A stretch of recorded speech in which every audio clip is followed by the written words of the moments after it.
и хотите зарабатывать, вы, допустим, зарабатываете 10 тысяч долларов каждый месяц, хотите зарабатывать 100 тысяч. Вы для этого используете, допустим, мантры, начинаете читать мантры. И вы должны знать, что вы начинаете двигаться по сфере, в которой у вас вначале будет хорошо.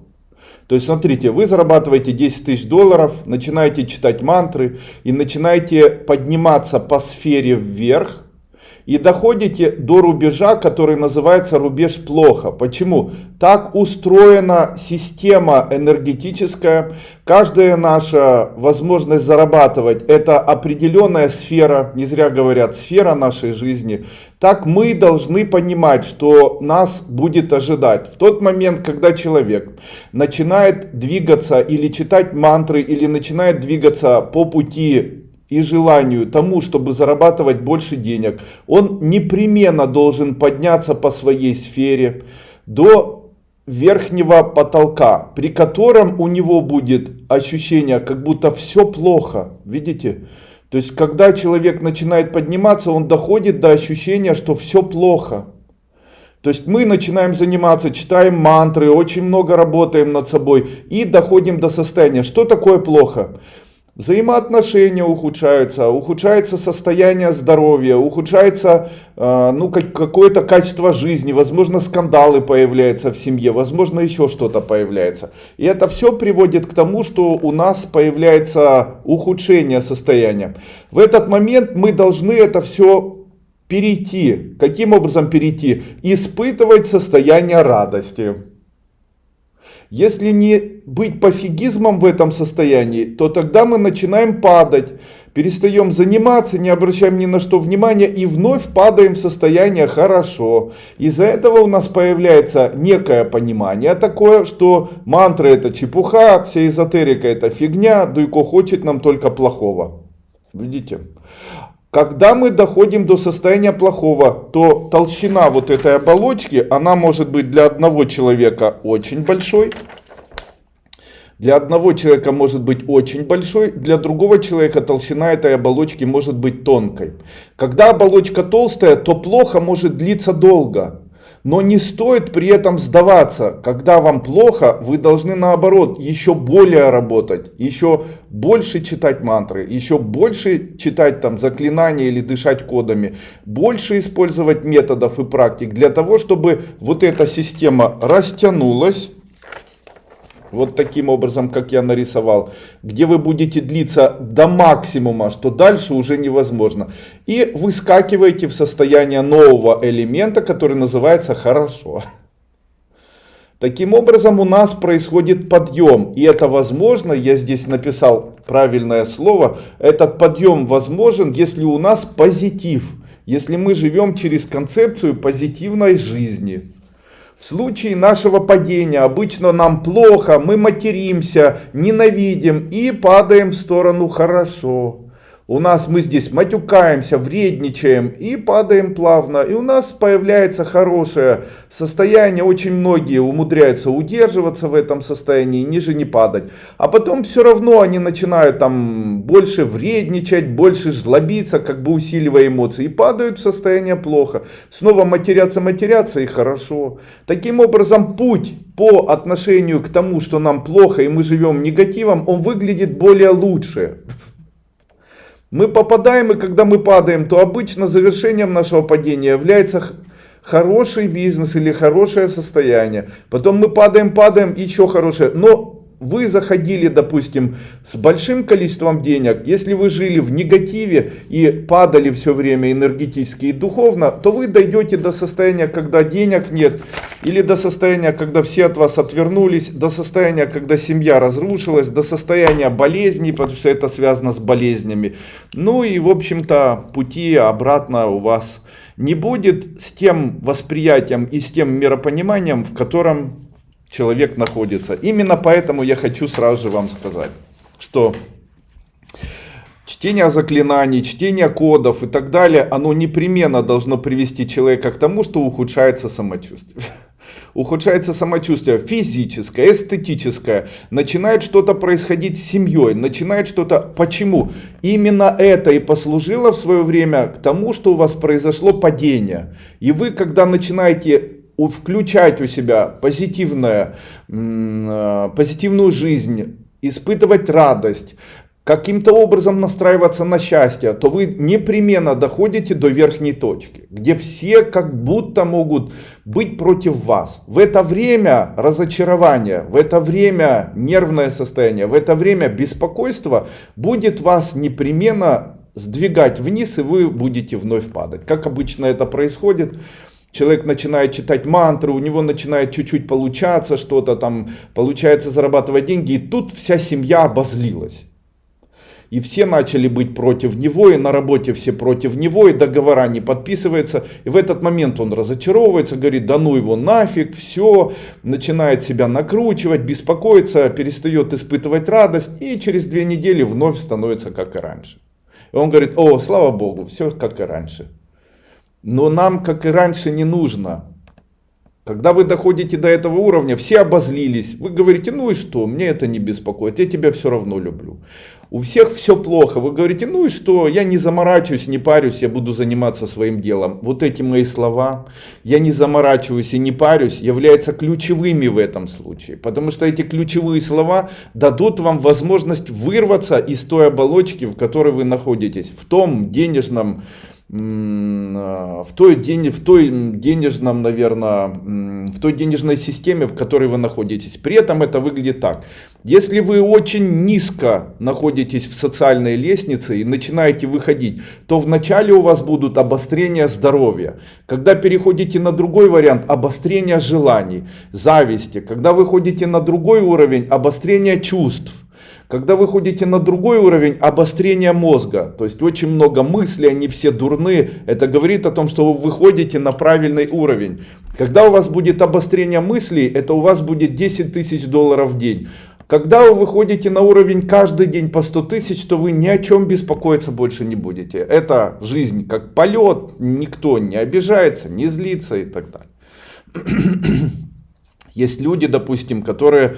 построили систему обмана или построили систему эксплуатации и находятся в одном уровне, допустим, при котором они там и злятся, и вредничают, но они себя уравновешивают. Они уравновешивают тем, что противоположность проявления негативных состояний по отношению к миру, они уравновешивают это позитивными состояниями своей жизни, которые, несомненно, связаны с тем, что они умеют получать от жизни радость. История. У меня был друг, который употреблял наркотики, кокаин, и при этом у него было огромное количество заказов. Он занимался отстраиванием бутиков, он делал дизайнерские такие бутики, по всему миру ездил. Он пользовался очень большим спросом, и у него жена француженка, она его в этот бизнес как бы сподвигла, используя новые материалы и так далее. И вот он говорит... В тот момент, когда я использовал наркотики, когда я налево и право транжирил деньги, я умудрился даже вертолет купить. А потом я перестал это все делать, решил, что я за здоровый образ жизни, буду жить спокойно, хорошо и тихо. Но, говорит, у меня все обрушилось, у меня появилась апатия. Почему? Теперь вы можете дать ответ, потому что, когда он употреблял наркотики, он раскачивал свой атман в сторону испытывания состояния радости. А когда он перестал это употреблять, то у него появилось ощущение тяжести жизни, ощущение отсутствия мотива, ощущение бесполезности того, чем он занимается. И он начал падать, конечно. И он говорит, можете что-то посоветовать мне? Я говорю, ничего не могу посоветовать. Почему? Вам необходимо пройти первые хотя бы ступени школы для того, чтобы понимать, что такое философия. Вот та философия, о которой я говорю. Естественно, многие люди, они начинают думать, что там прорвемся, это очень правильное слово, получится выйти из этого, тоже правильное слово. Мы очень часто интуитивно это все подразумеваем. Второе. Вас заинтересовали мои слова, когда я начал говорить о том, что существует астральное существо, которое вытягивает из этой жизни какие-либо качества или там заставляет нас страдать и создавать какие-то негативные эмоции и так далее, от которого мы страдаем. Что это за существо? Это существо называется наш персональный астральный двойник. Когда человек рождается, он рождается с одинаковым существом в параллельной вселенной, которая называется астральный мир. В этой параллельной вселенной, грубо, мешкосборки негативной энергии, существуют существа, которые после смерти туда попадают. Им для того, чтобы возродиться обратно на Земле, необходимо получить позитивную эмоцию.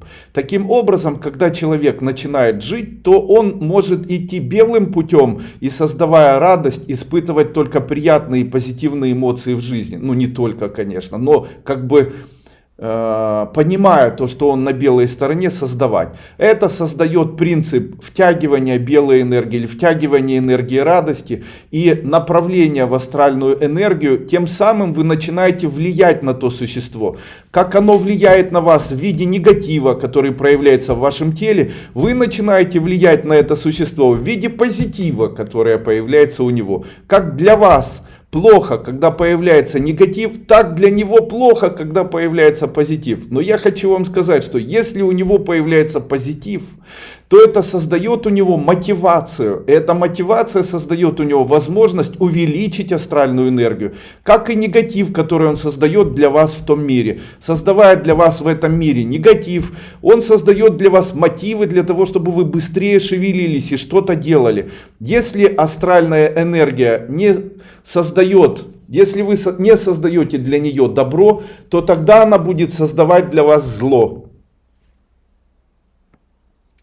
Каким образом это сделать, я вас сегодня научу. Нужно с закрытыми глазами представить, будто вы направляете энергию радости в сторону этого астрального существа. Сегодня мы это сделаем прямо вместе на марафоне. В случае, если это делать, то происходит некое метафорическое изменение параллельного нашего мира, астрального, в ходе которого мы создаем мотивацию данного существа к шевелению, к желанию достигнуть чего-то и к желанию увеличиться энергетически. Тем больше оно будет энергетически увеличиваться, тем больше мы в этой жизни будем иметь энергии жизненной, позитивного настроения. Но при этом мы должны обязательно быть настроенными на то, чтобы увеличивать состояние радости на протяжении своей жизни. Вот такая тайна. Скажите, вам это интересно или нет? Далее. Что значит для человека появление панических атак? Это связано с тем, что астральное существо, оно заставляет человека шевелиться. Точно так же, как страх, у человека есть радость. Смотрите, вас можно заставить шевелиться и испытывать радость, только создав у вас страх. Но человек начинает бояться, у него появляются панические атаки. Что это такое? Астральное существо, оно может заставить вас, чтобы вы испытывали радость. А вы путаете это, испытываете страдания и страхи, ничего не делая. И оно начинает атаковать. Почему? Оно хочет, чтобы вы испытывали радость. Ему там не хватает вашей радости.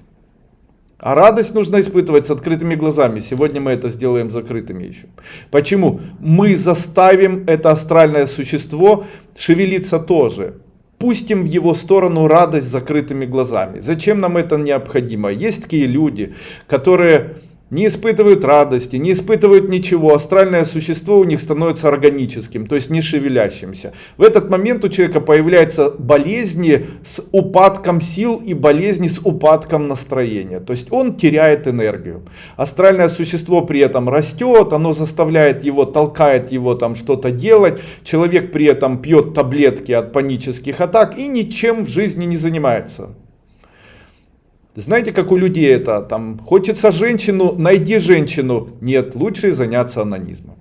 Хочется денег, заработай деньги. Нет, лучше заняться онанизмом. Каким? Подумать, мозги включить о том, как все зарабатывают, обвинить кого-то.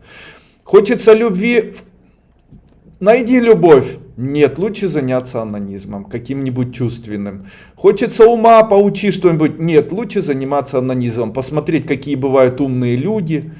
И после этого человек приводит к тому свое астральное существо, что оно становится каменным. Сначала воскообразным, потом каменным. А потом человек говорит, мне сны не снятся. Кому снится должно что-то, если там существо стало вазелином, пластилином или там лужей? Что должно произойти? Мы его должны оживить. Если оно активное, если оно целеустремленное астральное существо, то у вас сны цветные с полетами там, и со всем остальным. Чем больше вы духовнее человек, тем больше вы летаете. Мне вообще каждый день снится, что я летаю куда-то. Почему? Особенность такая. В жизни испытываешь радость, астральное тело летает. Еще несколько слов о панических атаках. Как они возникают? Вы закрываете глаза, фактически начинаете общаться со своим астральным планом. При этом начинаете страдать, что будет с моей дочкой, как же мы выплатим долг и так далее. При этом это зло пускаете в астрал. После этого этот астрал днем в ментальный мир ваш начинает проникать в виде панических атак. Ни в коем случае с закрытыми глазами не думайте ни о чем плохом. Не думайте с закрытыми глазами ни о чем плохом. Не делайте этого. Вы делаете себе плохую медвежью услугу. Как правильно в храмах, буддийских монастырях или в буддийских храмах или где-либо, что там нужно получить и что там вообще необходимо брать. Я вам хочу сказать, там необходимо брать радость. Смотрите на Бубу и радуетесь. Представляете, будто он хороший и радуетесь. Говорите, такой хороший, ты такой красивый, такой золотой. И ощущаете, как радость наполняет вас. Там все устроено так, чтобы человек чувствовал радость. Что необходимо брать в церкви? Радость. Необходимо брать в церкви радость. Необходимо брать в буддийском храме радость. Необходимо брать... Если вы это будете брать, то будете богатыми, счастливыми и по-настоящему соберете огромное количество духовности. Духовность, то бишь радость. Конечно, если вы там опускаетесь под землю, там где захоронены и сделаны из мертвых людей мощи, там радости вы не наберете никакой. Поэтому выбирайте такие места, где радость все-таки можно обрести. Радость.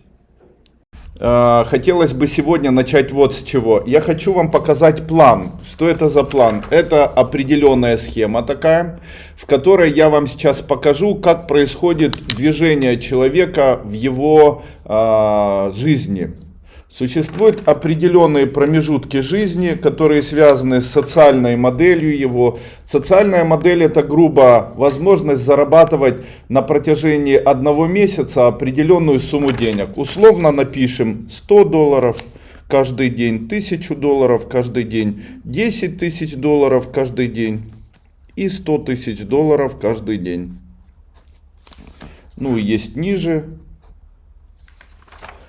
И ниже тоже бывает, это $2 каждый день, там $0,5 и до 0. Это некая система такая, которая позволяет человеку либо вырасти, либо упасть. Как человек начинает расти или как человек начинает работать в этой системе? Ну, допустим, вы тот человек, который на сегодняшний день зарабатывает $100 каждый месяц. Или каждый день зарабатывает $100. Ну, условно, давайте не в день, а в месяц. Вы зарабатываете $100 в месяц и хотите с помощью мантр прийти к состоянию такому, чтобы зарабатывать $1000 каждый месяц. Вот так вот. $1000 каждый месяц. Сейчас я еще раз